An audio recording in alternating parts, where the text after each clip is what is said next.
तो दोस्तों आज हम देखेंगे स्केलिंग क्या है, यानी कि जो दांतों की जो सफाई जो बोलते हैं वो कैसे होती है और क्या किस लिए होती है।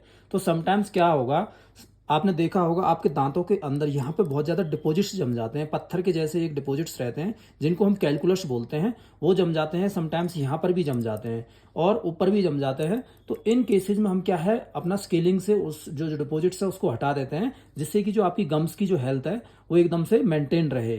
तो कभी कभी क्या हमारे दांतों से ब्लीडिंग भी होती है, तो उस ब्लीडिंग के केसेज में भी हम स्केलिंग करते हैं, जिससे कि जो गम्स की हेल्थ है वो मजबूत रहे, जो गम्स की हेल्थ है वो इम्प्रूव हो जाए और धीरे धीरे क्या है आपका जो ब्लीडिंग का जो इश्यू था वो भी रिजोल्व हो जाए। तो इन केसेज में हम स्केलिंग करते हैं। तो स्केलिंग जनरली हम दो तरीके से करते हैं, पहला है मैनुअल और दूसरा है अल्ट्रासोनिक। मैनुअल स्केलिंग के दौरान हम इस तरीके के इंस्ट्रूमेंट्स का इस्तेमाल करते हैं। ये जो इंस्ट्रूमेंट हैं दोस्तों, इनसे हम अपने हाथ से ही जो भी डिपॉजिट्स है उसको हम रिमूव करते हैं इस तरीके से। तो ये हो गया आपका मैनुअल स्केलिंग।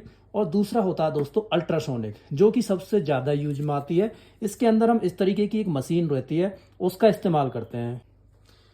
इस मशीन में से क्या है, पानी आता है, जिसको मैं चला के दिखाता हूँ आपको। इस तरीके से इसमें पानी आता है और इसको इस तरीके से हम क्लीन कर देते हैं। इससे क्या होगा दोस्तों, ये जो पानी कैविटेशन के थ्रू बहुत ज़्यादा स्पीड में आता है, जिससे कि जितना भी यहाँ पे जो डेब्रीज वगैरह है उसको आसानी से रिमूव कर देता है। लोग बोलते हैं समटाइम्स कि इससे हमारे दांत कमज़ोर हो जाएंगे, लेकिन ऐसा कुछ नहीं है दोस्तों। ये सिर्फ वाइब्रेट करता है, आप ध्यान से अगर देखोगे तो ये सिर्फ वाइब्रेट करता है, कटिंग नहीं करता है। यानी कि ये वाइब्रेट करके ही जो भी कुछ डिपॉजिट्स वगैरह रहते हैं उस पर स्पीड में पानी डालता है, और जिससे कि वो जितना भी जो डिपॉजिट्स है वो आसानी से रिमूव हो जाता है।